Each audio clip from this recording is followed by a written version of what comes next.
शिवा काशीदांची स्वामीनिष्ठा काय आहे हे पुढच्या 5 मिनिटात मी तुम्हाला सांगते. तलवारी तर सगळ्यांच्याच हातात होत्या, तलवारी सगळ्यांच्याच हातात होत्या, ताकद ही सगळ्यांच्याच मनगटात होती, पण स्वराज्य स्थापन करण्याची इच्छा केवळ मराठ्यांच्यात होती. ही शक्ती महाराजांनी जाणली होती आणि म्हणूनच अफजल खानाच्या वधानं प्रतापगडाची पायरी धुतली होती. असं म्हणतात, इतिहास घडवणारी माणसं इतिहास विसरू शकत नाहीत आणि इतिहास विसरणारी माणसं इतिहास घडवू शकत नाहीत.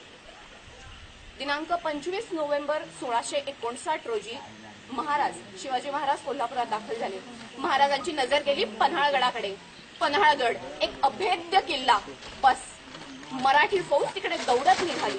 हवेत धुळीचे लोट उसळले, गनिमाचे पाय लटलटले, मराठे तटाला भिडले, असंख्य लोक ठार झाले, भयंकर कापाकाप सुरू झाली. गनिम घाबरला, गनिम शरण आला. झाले गड काबीज झाला. शिंगे नौबती वाजू लागल्या, गडावर भगवा झेंडा अभिमानानं फडकू लागला. महाराजांना ही बातमी पोचताच महाराज तात्काळ पन्हाळगडावर दाखल झाले. मशालीच्या नाचऱ्या उजेडात महाराजांनी त्या अप्रतिम गडाची पाहणी केली. एकंदरीत महाराजांनी घातलेला हा धुमाकूळ पाहून बादशहाच्या मनात मात्र संतापाची आग भडकली. बादशहानं सिद्दी जोहर या सैन्याला 40,000 सैन्यानिशी त्या पन्हाळगडाला वेढा देण्यास पाठवून दिलं. वेढा इतका कडक होता की महाराज तब्बल 4 महिने त्या वेढ्यामध्ये अडकून पडले. सुटकेची कुठलीच चिन्ह दिसत नव्हती. आता मात्र महाराजांना कळून चुकलं की या ठिकाणी शक्तीपेक्षा युक्तीचाच वापर करणं गरजेचं आहे. ठरलं तर मग महाराजांनी बोलावणं धाडलं शिवा काशीद या नाव्याला. शिवा येता झाला. शिवानं विचारलं, राजा बोलावणं धाडलं जी? तसे राजे म्हणाले, होय शिवा, आम्ही बऱ्याच दिवसापासून ऐकत आहोत की तुम्ही हुबेहूब आमच्यासारख्या दिसताय. आज बघायचे आम्हाला प्रत्यक्ष तो दुसरा शिवाजी.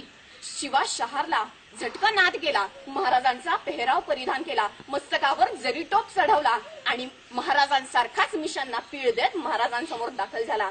राज कसा दिसतो जी? राजे स्तब्ध, निशब्द. शिवा, अरे आरशात स्वतःचं प्रतिबिंब पाहिल्याचा भास होतोय शिवा. शिवा बोलला, म्हणजे तू सिद्धी जोहर बी मला ओळखायचं नाही? तसे राजे शहारले, अरे शिवा, तुला कसं कळलं की आम्ही आमचं रूप घेऊन तुला त्या सिद्धी जोहरशी तहाची बोलणी करायला पाठवणार ते? शिवा म्हणाला, राज, कधीच तुमच्या संग राहतोय ते का उगाच होय? तुमच्या काळजाचं ठोकं काय सांगताय ते बी कळते आमसनी. राजे शहारले, शिवाही शहारला. दोघांची गळाभेट झाली. दोघेही शहारले आणि नकळतपणे महाराजांच्या डोळ्यातून एक अश्रू घळकन निसटला आणि शिवा काशीदाच्या पाठीवर पडला.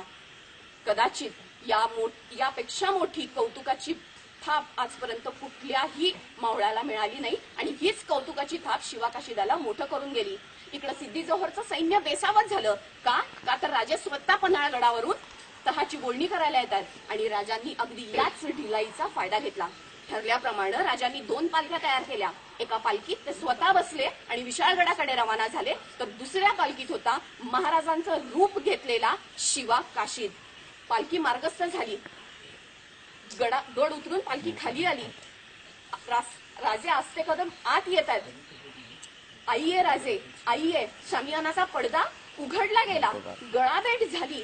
इतक्यात ते 2 संशयी डोळे शिवा काशीदाकडे बघून पुटपुटले, ये शिवाजी नहीं हो सकता. तसा सिद्धी जोहर खवळला. म्यानातून शमशेर निघाली, सपकन फिरली आणि बाहेर आली.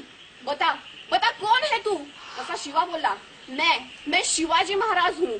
तसा पुन्हा पहिला वार, दुसरा वार, तिसरा वार, वारांची बौछार सुरू झाली. यातनांचा कल्लोळ, रक्ताच्या चिळकांड्या उडाल्या आणि पुन्हा विचारता झाला सिद्धी की बोल, कौन है तू? पुन्हा शिवाचं उत्तर तेच की मैं शिवाजी हूं. आता मात्र सिद्धी जोहर खवळला होता. सिद्धी जोहरचे डोळे गेले ते त्या 2 संशयी डोळ्यांकडे. ते 2 संशयी डोळे म्हणजे दुसरा तिसरा कुणी नसून अफजल खानाचा मुलगा फाजल खान याचे होते. बोल, तुम ये कैसे कह सकते हो कि ये शिवाजी नहीं है? तसा फाजल खान बोलता झाला. म्हणाला, मैंने देखा है शिवाजी को. अफजल खान वधाच्या वेळी कृष्णाजी भास्कराच्या तलवारीनं शिवाजी महाराजांच्या मस्तकावर वार झालाय. हा जर खरा शिवाजी असेल तर त्याच्या मस्तकावरती वाराची खूण पाहिजे.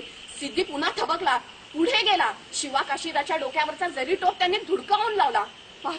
पाहतो तर काय, मस्तकावर वाराची खूण नाही. पुन्हा म्यानातून शमशेर निघाली, सपकन फिरली, बाहेर आली. वार, प्रतिवार, पहिला वार, दुसरा वार, तिसरा वार, वारांची बौछार सुरू झाली आणि रक्तानं माखलेला शिवा खाली ढासळायला लागला. बोल बोल तूही हे शिवाजी. तसा शिवा पुन्हा बोलता झाला, अरे हो मीच आहे तो शिवा. जन्मानं जरी शिवाजी महाराज म्हणून नाही जन्मलो तरी मरताना शिवाजी राजाचं नाव घेऊन मरतोय हे भाग्य काय कमी नाही. अरे या शिवाची छाती तुला फोडता आली नाही, तू माझ्या महाराजाची पाठ काय धरणार. माझ्या राजाच्या जीवाला घोर लावणाऱ्याला आम्ही बिनघोर झोपू देत नाही. आमच्याच वाटेवर येऊन आमच्याच लोकांशी वाटमारी करणाऱ्याची त्याच्या वाटेवर जाऊन वाट लावल्याशिवाय आम्ही आमच्या वाटेवर परतत नाही. हा आमचा इतिहास आहे. आणि बस रक्ताळलेला शिवा ढासळला. त्याचे डोळे लवले, ओठ हलले, श्वासानं माती उंच उडाली आणि उडणाऱ्या मातीला सांगत राहिला, जा जाऊन सांगा तुमच्या त्या महाराजाला की तुमचा शिवा गेला, मातीत मेला. पण सांगा मातीत साठी मेला, फक्त मातीत नाही मेला. कारण मातीत मरणारे अनेक असतात पण मातीसाठी मरणारा केवळ मराठा असतो. बस शिवा ढासळला, रक्ताळलेला शिवा ढासळला, डोळे मिटले, शिवा संपला, एक भगदत्त अध्याय मिटला.